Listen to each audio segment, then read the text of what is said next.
أعوذ بالله من الشيطان الرجيم.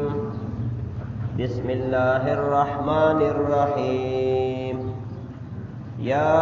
أيها الذين آمنوا إن جاءكم فاسق بنبأ فتبينوا أن تصيبوا قوما بجهالة فتصبحوا على ما فعلتم نادمين. واعلموا أن فيكم رسول الله لو يطيعكم في كثير من الأمر لعنتم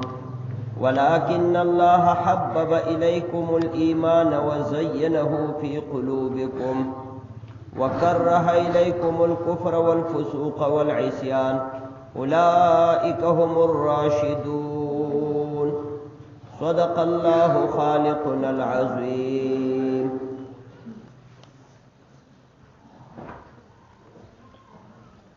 سورة حجرات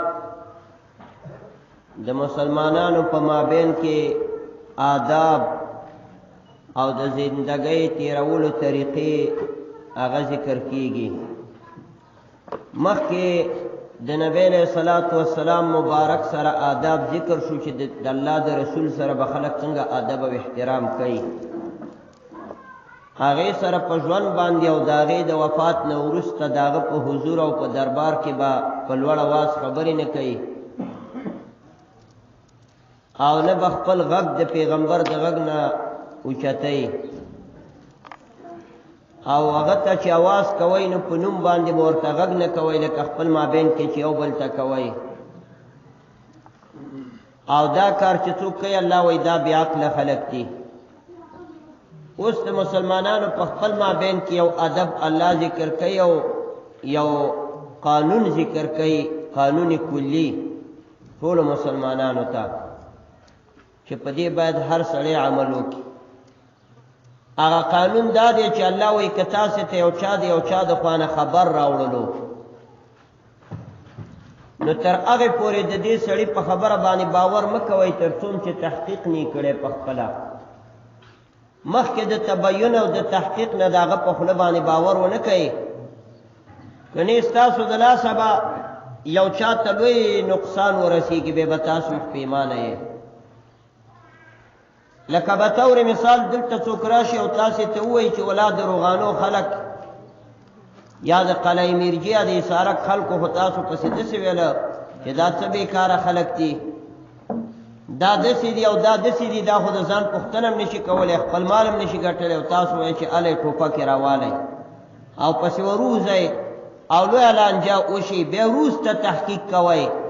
نو الله وایي دا طریقه نه ده. که تاسې ته یو چا خبر راوړلو یو فاسق نو تبین وکئ، مخکې تحقیق وکئ، کسان ولېږئ چې آیا دا خبره خلکو رښتیا داسې کړې که نه ده کړې. یو ور به تحقیق کې بیا وروسته به هغې نه اقدام کې. دا طریقه ده. دا خو د وخت امیر المؤمنین هم نشي کولی چې د چا کور ته بې اجازته ورشي. تاسې دا قصه نه ده اورېدلې چې عمر فاروق رضی الله تعالی عنه د شپې روانو او صحابه کرام ورسره او دا به د مدینې کوڅو کې ګرځېدو چې د چا فریاد واوري، چا باندې ظلم کېږي، چا ته مشکل دی، څوک وږی دی، څوک نار دی، دا معلومات یې کو. نو یو کور نه د رباب او د سیتار او د منګي غږ راغی. عمر رضی الله عنه ملګرو ته ویل چې ته راځئ بس فاسقان هم ګیر کړله، لوچکان او لوپران هم ګیر. عمر صاحب سره دوره وه توره وه او کسان ورسره دي ورله. دروازې پرېښوده، د شا طرف نه دیوال ټیټو مخې وه داسې ورجګ کړلو نو هغوی رباپونه وهله سره راجمع. عمر رضی الله تعالی عنه ورته ویل ښه دا شی کوئ، تاسې ته پته نشته چې د عمر فاروق صاحب عدالت قایم دی او تاسې دا لوپري کوئ. هغوی کې یو ډېر چالاک او تکړه و. هغه ورته ویل یا امیر المؤمنین زه تا سره یو دوه خبرې کول غواړم. یو دوه خبرې ما له اجازت دی؟ ویل او تا له اجازت دی. وایي موږ یې وګناه کړې ده، ټیک ته ناست به رباب په غږه و سیتار به وو، تا 3 خطاګانې وکړلې، 3 جرمونه دې وکړله. ګورې عمر صاحب ورته ویل څنګه مې 3 جرمونه وکړو؟ وایي یو دا الله رب العزت قرآن پاک کې فرمایي دا هغه وخت لوپران هم دومره پوهې ګوره چې ولا تجسسو دا وروسته را روان دی سباله انشاءالله تاسو یو د بل تجسس او جاسوسي مه کوئ چې یو سړی ګناه کې لګیا دی تو ورپسې ورګورې دریم څوکې به زه پې تېرېږه تا خو زمونږ تجسس وکړلو یو دا دویم دا چې الله پاک فرمایي چې ولا تأتوا البيوت من ظهورها وأتوا البيوت من أبوابها کور ته چې راځئ د شا طرف نه به نه راتاویږي په دروازه باندې الله وایي راځه قرآن پاک کې آداب هم داسې ذکر دي ځکه شا طرف نه غل راتاویږي ویل د کور دروازه شته او ته هغې طرف نه راتاو شولې دا ولې د داسې کار عمر رضی الله تعالی عنه خبره کې راګیر کړلو دی ورته وایي بل دې دا کار وکړلو چې الله فرمایي چې یا ایها الذین آمنوا لا تدخلوا بيوتا غير بيوتكم حتى تستأنسوا وتسلموا على أهلها د سورة نور کې الله وایي پردي کور ته چې ورځي به اجازه به نه ورځي ټک ټک او اجازه به غواړي او ته به اجازه د سر راجک کما سره دلته زنانه او خویندې ناستې وې مور مې وې لور مې وې ښځه مې وې نو تا خو زموږ حجاب اغوستی و عمر فاروق رضی الله تعالی عنه ورته وفرمیل بس سیده ما خپل اعتراف د جرم وکړلو زه به تاسو ته څه نه ویم تاسو ما ته څه مه وایئ تنې روان شو عمر فاروق رضی الله تعالی عنه دا تفسیر روح المانی ذکر کړي دي نو ګوره امیر المؤمنین د وخت نشي کولی چې د چا کور ته به اجازه ته سر وښکاره کړي او زمونږ فقهای کرامو لیکلي دي که چېرته یو سړي د بل چا په دروازه کې داسې لیدله دروازه کې سوري که نه او هغې طرف نه چا یو نیزه تیره یا سیخ راویست او دا سړی د سترګه باندې د سترګې ګاټې پې چیت کړل او سترګې لاندې وغورځېدله نه پې دیت شته او نه پې تاوان شته مفتو کې سړی لاړو ځکه چې پردی دروازې له ولې ګوري په دریمڅه کې دا فقهاو هدایم لیکلي کتاب الجنایت کې او ټولو فقهای کرامو لیکلي د رسول الله صلی الله علیه وسلم مبارک یوه بیبي د جویریه بیبي دای په یو قوم کې کړي وه چې هغې ته بني مستلق وایي بني مستلق په عربو کې یو قوم دی د نبی علیه السلام په 9 بیبیانو کې یوه بیبي جویریه ده دای په بني مستلق په قوم کې کړې وه د دغه نبی علیه السلام سخر چې کوم دا رسول الله صلی الله علیه وسلم ته راغی او ځان سره د قوم مشران سرکرده خلک هم راوسته ورته ویل یا رسول الله دا ټول په ایمان باندې مشرف کېږي کلمه طیبه ورته ویل ټول ایمان راوړو چې ایمان یې راوړو د نبی علیه السلام سخر سره د مشرانو او ملکانو نه واپس شو خپل قوم ته او څه موده پسې نبی علیه السلام ته جواب راولېږو خط یې راولېږو چې یا رسول الله زما قوم ټول په ایمان مشرف شو څه کسان راولېږه چې زکات د دې قوم نه راجمع کړو عشر او زکات ځکه اسلامي حکومت په عشر او زکات لري او په غریبانو به یې بیرته تقسیموي جب کې به یې نه اچوي نو کسان راولېږه چې عشر او زکات راټول کړو نو نبی علیه الصلاة والسلام مبارک دې دپاره ولید بن عقبه رضی الله تعالی عنه غوره کړو او ورته ویل چې ته ورشه او د دې قوم نه به عشر راجمع کړي ولید ابن عقبه تازه مسلمان شوی و او د فتح د مکې په ورځ دا د عقبه ابن ابي معیط زوی دی او پلار یې ډېر غټ کافر و د بدر په غزا کې حضرت علي صاحب ته یې څټ غوڅ کړی و نو ولید بن عقبه رضی الله تعالی عنه چې ور ولېږو نو دې قوم سره د ولید بن عقبه مخکینی دشمني وه لانجې سره تېرې کړې مړې کړي نو هغه خلک استقبال ته راوواته خبر شو چې د نبي اسلام استازی را روان دی نو استقبال ته ډېر خلک مخې له راوواته چې دی خوشحاله شي ولید بن عقبه ویل ولا دې قوم سره زما دشمني تېره شوې لکه چې زما مرګ پسې راوواته بس ورای نه چې خلک ولیده بېرته یې مخه تا وکړه مدینې منورې ته راغې ورنه راغې نبی علیه السلام ورته ویل ولې ورنه رالې ویل یا رسول الله ټول ما پسې راوتلي تورې ورسره وې زه یې وجلمه زه یې مړه کولمه او بله دا ده چې د اسلام نه موفتي مرتدین شوي دي کافران شوي دي اسلام یې پرېښی دی نو زه یې وجلم قریبه وه چې زه یې مړ کړی وی نبی علیه السلام مبارک ویل دا څه وې و یا و دغسې کار وشو صحابه کرامو مټې را بډوالې وایي مونږ ورته ورپرېږده یا رسول الله چې اوس د دې قوم کار وکړو نبی علیه السلام ورته نه تاسو له کښېنئ دلته الله وایي چې تحقیق کوئ د مخې په چا حمله مه کوئ یا نه مونږ پې ورځو دا که وغه کوو نبی علیه السلام مبارک ورته تاسو کښېنئ زه تحقیق کوم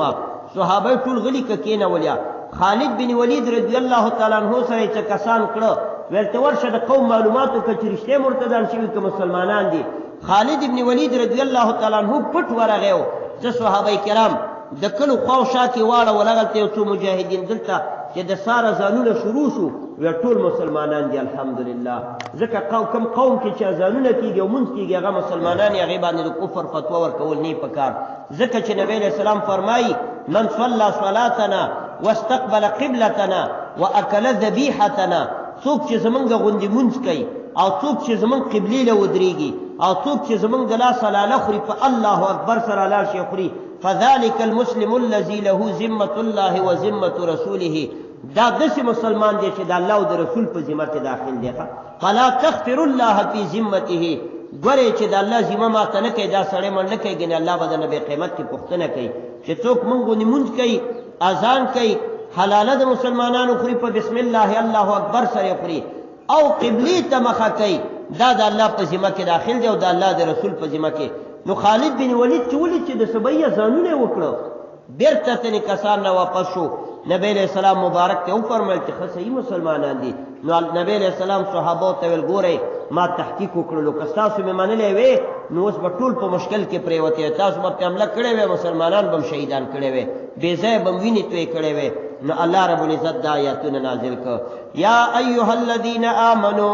ای د ایمان خاوندانو ان جاءکم فاسق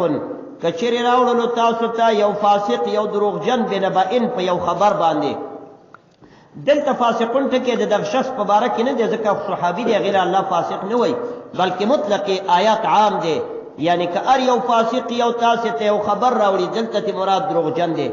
او که مراد تني ولید بن عقبه شي صحابي دی والله ورته فاسق ویلي نو به دا مطلب دی چې په دغه وخت کې په دغه فعل کې دا فاسق دی دایمي فاسق نه دی که دغه یو خاص فعل کې لکه یو سړی زنا وکړي یو صحابیه زنا نه و زنا ته نشي واغله زانیه ویل کېږي زنا په هغه خاص فعل کې کله چې توبه وسته والله توبه قبول کورسته به ولا زانی نشي ویل کېده نو دلته دا مطلب چې په دغه معامله کې د نفسق او شو دروغ تنی ویلې شو په دې مسله کې دا فاسق شو على العموم نزك فاسقون سی غد اسم فاعل ده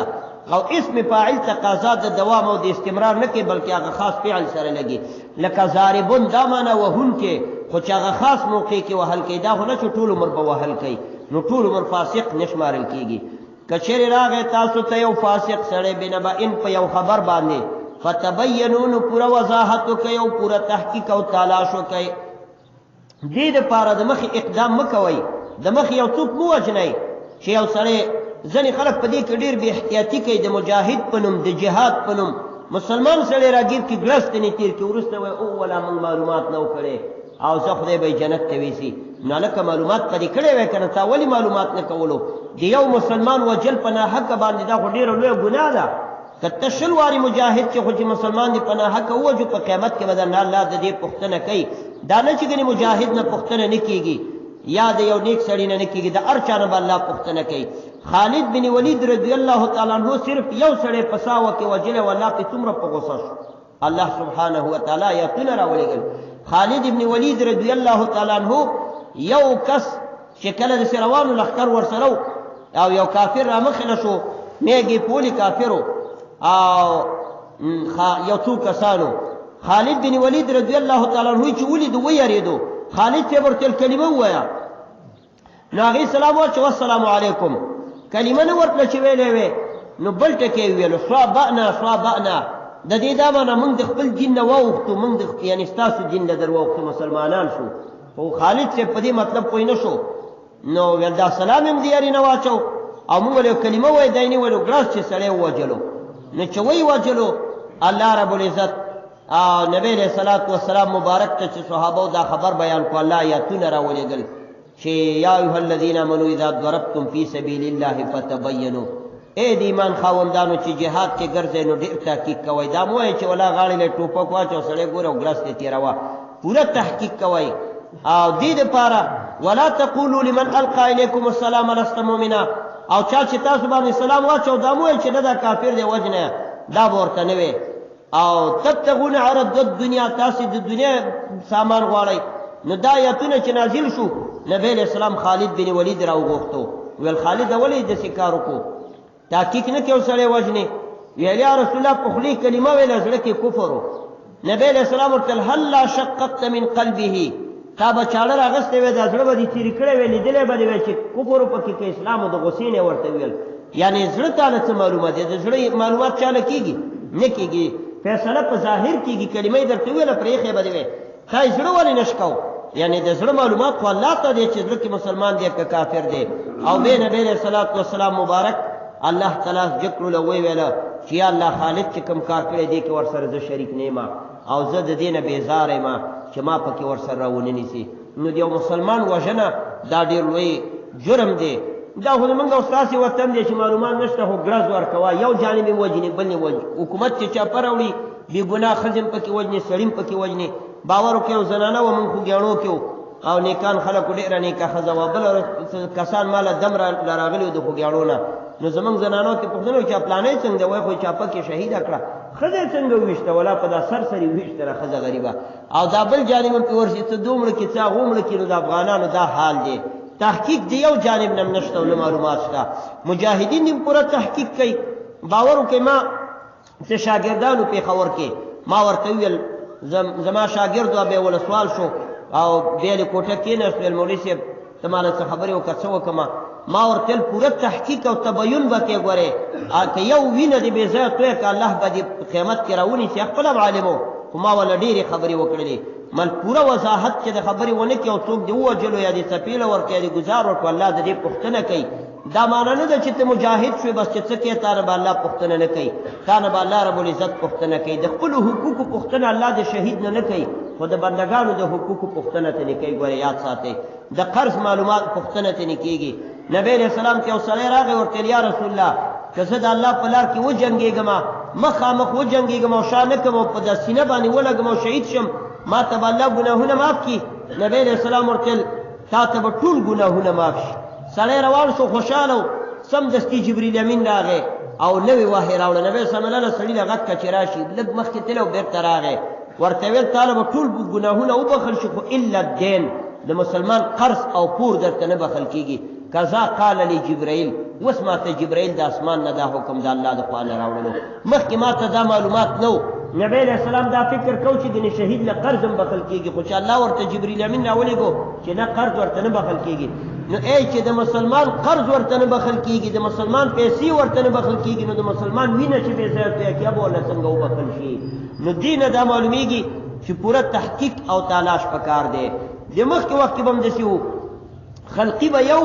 لورې خپلوان به یې د دې راګیر کو مړ به یې ویل ستا تره زوی خلقي دی. نو دام په شریعت کې نشته. د یو په ګناه کې بل سړی نشي راګیرولی. حتی د زوی په حق کې پلار هم نشي راګیرولی. حکومت هم دا نه کوي چې ګناه دغه زوی کې دی او راګیری پلار او مجاهد هم دا نشي کولی چې ګناه زوی کې دی او راګیری پلار. د هر چا خپله ګناه ده ماغه خپل کس به پکې راګیری. یا ایها الذین آمنو اے د ایمان خاوندانو ان جاءکم فاسق بنبأ که چرته راغی تاسو ته یو فاسق سړی د یو خبر سره که راوړلو تاسو ته یو فاسق سړي یو خبر فتبینو نو پوره تحقیق کوئ. دا خو عمومي سره شو دا زمونږ او ستاسو انفرادي خبر هم درته کوم انفرادي شکل سره. زمونږ خو انفرادي مسلمانان او عام خلک یو چی شي کې کار نه لرو. نو که ما او تا ته چا یو خبر راوړو که نه چې د تره زوی دی درپسې داسې ویل پلاني داسې ویل د مخې به کنځله نه کوو نو به اقدام کوي تحقیق پکې وه ودرېږه زه معلومات کوم.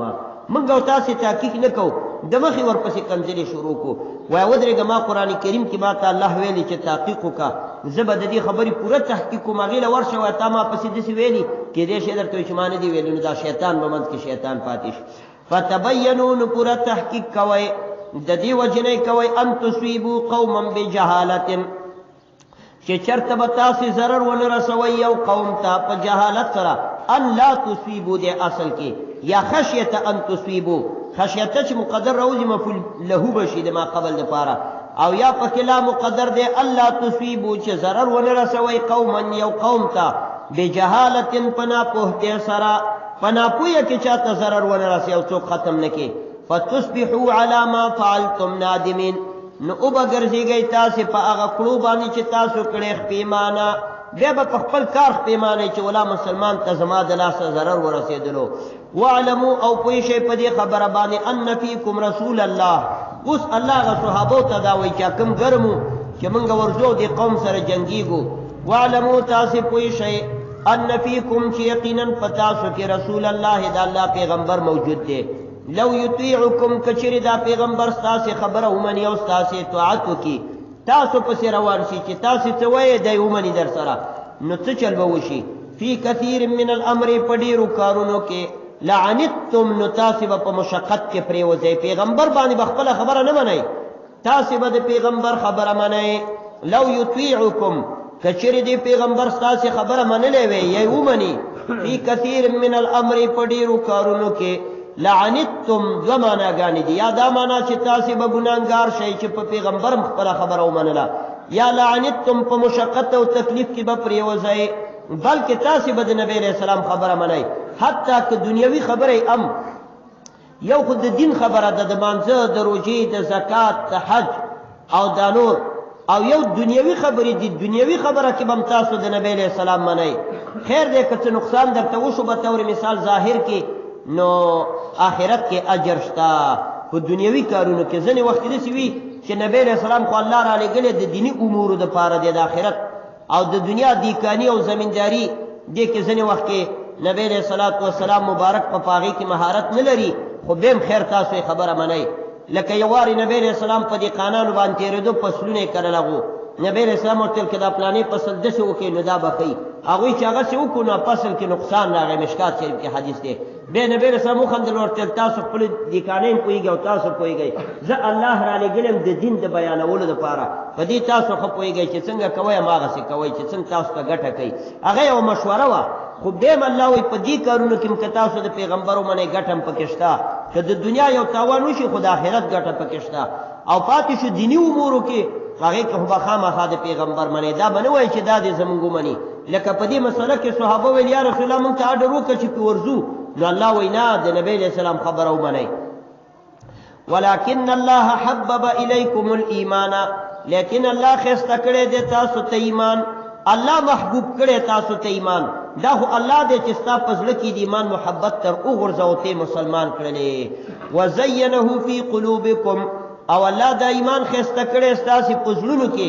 ګنې که الله نه وی ښایسته کړی ته څوک چې ایمان دې راوړی وی دا خو الله دا ایمان ستا په زړه کې ښایسته کړی او تا ته یې غوره کړی ګنې ډېر خلک شته دي دنیا کې چې ایمان نه محرومه ګرځي وکره الیکم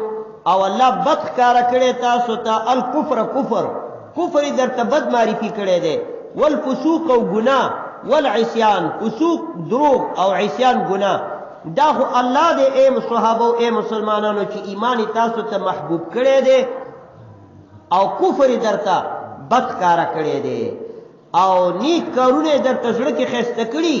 او دروغ او ګناه دې نه ستاسې نفرت پیدا کړی دا الله داسې کړی ګوره موږ او تاسو ته دا روژه ښه ښکاري که نه موږ او تاسو نیولې الحمدلله او زنا او غلا راته بده ښکاري دا د ایمان تقاضا ده دا زموږ زړونو کې ایمان دی ځکه داسې یو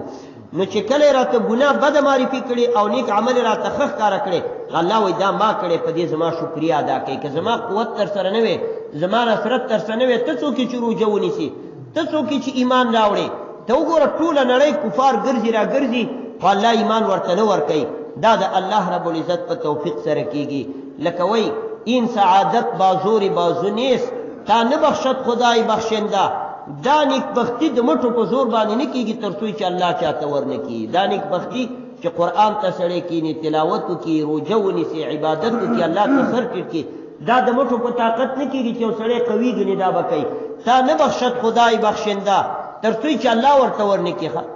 دا الله دی چې افغانستان کې موږ ته ایمان راوړو موږ د نبی علیه السلام نه څومره لري یو چېرته مدینه منوره او چېرته رودات دا څومره لرې دی همغه عربو کې کافران اوس هم موجود دي ګورئ عربو کې کافران موجود دي په الله باور وکړئ زښ ډېر عرب یهود دي نیم عرب امریکا ته تلي د امریکې عضویت یې قبول کړی دی او کفر یې قبول کړی عیسویان شوي او زمونږ او ستاسې په افغانستان کې الحمدلله قوي ایمان والا خلک شته دی دا خو الله موږ ته د ایمان راوړلو لکه علامه اقبال وی حسن از بصره بلال از حبشه صهیب از روم زخاک مکه ابو جهل انچب العجبیس وی ته د الله تقسیم ته وګوره حسن بصري د بصرې نه راغی بصره په عراق کې ده او صهیب رومي د روم نه راغی صهیب دا صحابي دی دا د اټالیا دی روم او مدینه منوره او د روم په مابین کې ډېر ملکونه پراته دي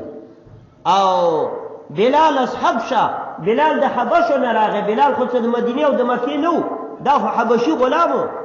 او زخاک مکه ابو جهل انچب العجبیس د مکې په خاوره کې ابو جهل کافر د دنیا نه لاړو دا څنګه عجیبه خبره ده د الله عجیبه تقسیمات دي دا د رسول الله صلی الله علیه وسلم کورو او هغه د ابو جهل کورو څنګه ورسره اوسېدلو څلېرې ساعته نظر په نبی علیه السلام لګېدلو څلېرې ساعته نظر په خانه کعبې لګېدو د دې رزیل او بلال حبشي د حبشو نه راغی، حبش کمی دنیا کې پراته دي تور غلام، او صہیب رومی د روم نه راغی، صہیب دا هغه لوی صحابي دی، او سلمان فارسی د فارس نه راغی، د ایران نه په ژبه فارسی وانه ګوري، او الله ایمان ورته په برخه کړو، ایمان یې راوړلو، او ابو جهل د مکی په خاوره کې کافر لاړو. نو چې افغانستان ته الله ایمان مونږ ته راوړلو، او افغانستان مسلمانانی که ایمان مشرف کړل ټول د مخې، دا د الله رب العزت ورکړه ده چې مونږ او تاسو ته راکا. دنیا عمل ته نږدې خلک عیاشین او فحاشین کوي، او کفر او دهریت غوره کړی دی. دا د الله تقسیمات دي چې الله ته ورکي. نو الله پاک وی ولکن الله حبب الیکم الایمان، لیکن الله محبوب کړلو او ګران کو تاسو ته ایمان پسړه کې، وزینه فی قلوبکم، او دا ایمان خسته کو تاسو په زړونو کې، وکره الیکم الکفر، او الله بد کړلو، او الله پاک بد ښکارا کړلو کفر او فسوق دروغ او عصیان د الله نافرمانی، دا تاسو زړونو کې بد ښکارا کړلا. اولئک هم الراشدون، دا صحابه کرام چې دی په صحیح لار باندې روان دي، دا صحابه چې دی راشدین او په صحیح لار روان دي، او دا مؤمنان. فضلا من الله، دا فضیلت دی د الله د طرفنا، ونعمتا، او دا یو نعمت دی. والله علیم حکیم، او الله پوی دی او د حکمت خاوند دی. اوس یو بل ادب الله بیانوي د زندګۍ، بل ادب دا دی، الله وایي که دوه ډلې د مؤمنانو خپل مابین کې سره واوښتي او جنګ یې وکړو، یو بل باندې وسلې راویستې، دا مؤمنه ډله ده، دا مؤمنه ډله ده، دا مسلمانان دي او دوه مسلمانان دي، او دواړه خپل مابین کې سره نښتي، نو ای دریم ګړیه، ای ثالثه، تاسو ورمنځ ته شئ، منځ کې سوله وکئ، منځ کې جوړجاړی وکئ، او سره کېنوئ دواړه، او دواړه د الله حکم ته راجع کئ. که د یوې ډلې نه منله سوله، نو الله وایي تاسو هم دې بلې سره شئ او دې سره وجنګېږئ چې دا هم د الله حکم ومني. دا د مسلمانانو فریضه ده. وان طائفتان من المؤمنین، که چرته یو دوه ډلې د مؤمنانو نه اقتتلوا، خپل مابین کې سره وجنګېدل او قتل قتال وکړو، دې نه معلومیږي چې په ګناه کبیره باندې څوک د ایمان نه خارجېږي. ګوره دلته خپل مابین کې جنګ کې یو بل وجني، والله ورته مؤمنین به ویل من المؤمنین، په قتل باندې څوک د ایمان نه خارجېږي، نو په زنا نه خارجېږي، نو په بالمعاصی نه خارجېږي. ټیک د لوی ګناهګار دی. که څوک شراب کوي، که څوک زنا کوي، خدای دې نه کړي العیاذ بالله، څوک غلا کوي، څوک لوی لوی ګناهونو کې مبتلا دی، کافر ورته نشي ویلی، بیا مسلمان دی. ځکه زمونږ دا دلیل دی د اهل سنت والجماعت. معتزله یوه ډله ده، معتزله او خوارج. معتزله او خوارج سړی په ګناه د ایمان نه خارجوي. ګورې خوارج څه وایي؟ که چا لږه ګناه وکړاړو د ایمان نه خارج شو، کافر شولو. که چا یو ورځ مونځ قضا کړو، دا کافر شو. یو ورځ مونځ قصدن عمدن. دلته موږ سره کتاب دی، هغې کې هم لیکلي یو ځوان،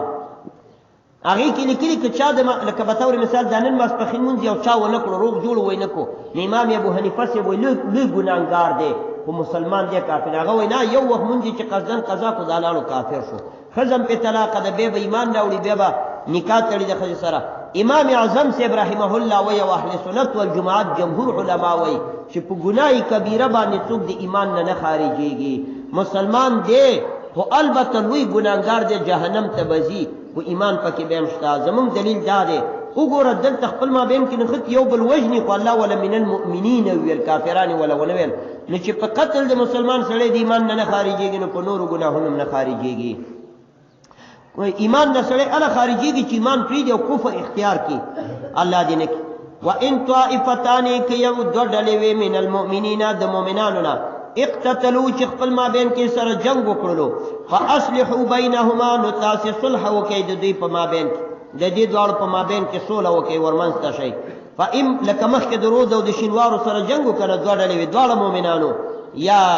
او سره جنګېدل، نو دریم ګړي باید رامنځته شي او سره اخلاص کړي. یا به طور مثال میرانو کلی او روغانو سره ونښلي، یا بل، نو دا ثالثان باید رامنځته شي او منځ کې سوله ولټئ. فإن بغت إحداهما على الأخرى، که تجاوز کولو د یوې ډلې په بله باندې، دا یوه زوروره وه نه منله او بله باندې تجاوز کو، نو الله پاک څه وایي تاسې څه وکئ؟ فقاتلوا التي، نو وجنګېږئ د هغې ډلې سره، تبغي چې کوم بغاوت کوي یا زورورې سره، تاسې هم د کمزوري سره ملګري شئ او زوروره ووهئ، حتی تفیء الى امر الله، تر دې پورې چې غاړه کېږي د الله امر ته، اصولې ته او فیصلې ته غاړه کېږي.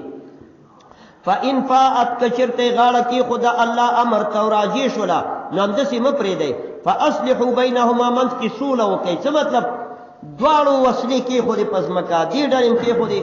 او دیم کېښودې بس کلار کېناستله نور به ترې نه روانېږي چې ځای بس وسلې کې نه الله وایي چې کله د الله حکم ته راجي شو اوس یې منځ کې پوره سوله مو کې ورغاړې باسئ هسې نه چې وسلې کېدي سبا بیا ونښلي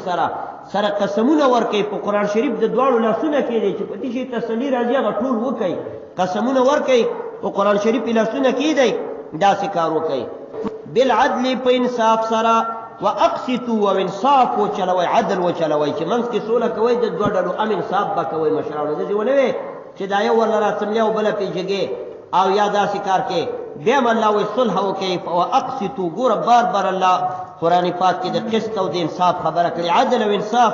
دا ډېر بهترین شی دی دا به نه کې بعضې خلک دوه ډلې جنګ یا یو ډلې دوه مشرانو ټکي دا دوه نور دوه مشرانه کومې ډلې چې کوم ټاکلي هغه هماغې ډلې پله زور کوي هغه بلې دې بل پله کوي نه داسې به وایي چې دواړه موږ دواړو کې حاکمان یو او چې څه د الله او د رسول خبرې و انصاف یې هغه به کوو ان الله يحب المقسطین یقینا الله مینه ساتي د عدل کوونکو سره کم خلق او ملکان کم سپینګیري کم مشران کم علما کم امیران او بادشاهان چې انصاف او عدل کوي د ملت په مابین کې الله هغې خلکو سره مینه کوي ګوره ان الله يحب المقسطین الله مینه کوي د انصاف کوونکو سره انما المؤمنون اخوة یقینا د ټولې دنیا مسلمانان چې دي دا سره ورونه دي ټول مؤمنان ورونه دي الله وایي اخوة دا سره ورونه دي فاصلحوا بین اخویکم نو صلح وکئ د خپل ورونو په مابین کې د ورور وینه مه تویوه ورور مه وژنه ورور مه بې عزته کوه ورور سره کښېنه صلح ورته وکړه لکه یو کور چاردیوالۍ کې چې پنځه شپږ ورونه یي د یو مور او یو پلار نه پیدا یي نو د ټولې دنیا مسلمانان چې دي دا سره ورونه دي د یو آدم او هوا نه پیدا دي ورونه ځکه دي چې پلار او مور یو دی آدم علیه السلام او هوا بیبي نو الله وایي ای مؤمنانو ټول سره ورونه یې کښېنئ سره کومه غلط فهمي که منځته شوي هغه سره پوهېږئ که نه معلومات وکړئ چې دا جنګ په څه وجه دی د جنګ اصلي نکته را منځته کوئ او سره حل کوي انما المؤمنون اخوة یقینا د ټولې دنیا مسلمانان سره ورونه دي فاصلحوا بین اخویکم نو صلح وکئ د ورونو په مابین کې واتقوا الله او د الله نه ویرېږئ لعلکم ترحمون دې دپاره کیدی شي خامخا به په تاسې باندې رحم وشي چې خپل مابین کې سره سوله وکړو سره جوړ شوي او کېناستئ په یو ټغر او په یو کلمه د توحید سره را جمع شوي صلح به په ایمان باندې په شرابو به صلح نه په عیاشۍ به صلح نه چې ولا صحیح ده ښځې به ګرځي لوڅې او زناګانې به روانې او کلبونه به شوري او سوله به وي داسې سوله هم نه صلح به هغه صلح چې په ایمان باندې صلح او په ایمان باندې سره جوړېدي الله وایي داسې صلح وکئ ملکان هم که د دوو ډلو سوله کوي منځ کې به د ایمان تقاضاوې په نظر کې ملحوظ ساتي په داسې شي به سره سوله نه کوي لکه مثلا د دوو کس سره لانجه ده په یو ګناه باندې لانجه ده نو ګناه ټکې به د من نه وباسي او په صحیح طریقه باندې به سره صلح کوي نو ځکه الله ورکې وایي چې واتقوا الله بیم د الله نه ویرېږئ لعلکم ترحمون دې دپاره چې په تاسې باندې رحم وشي سبحان ربک رب العزة عما یصفون وسلام علی المرسلین والحمد لله رب العالمین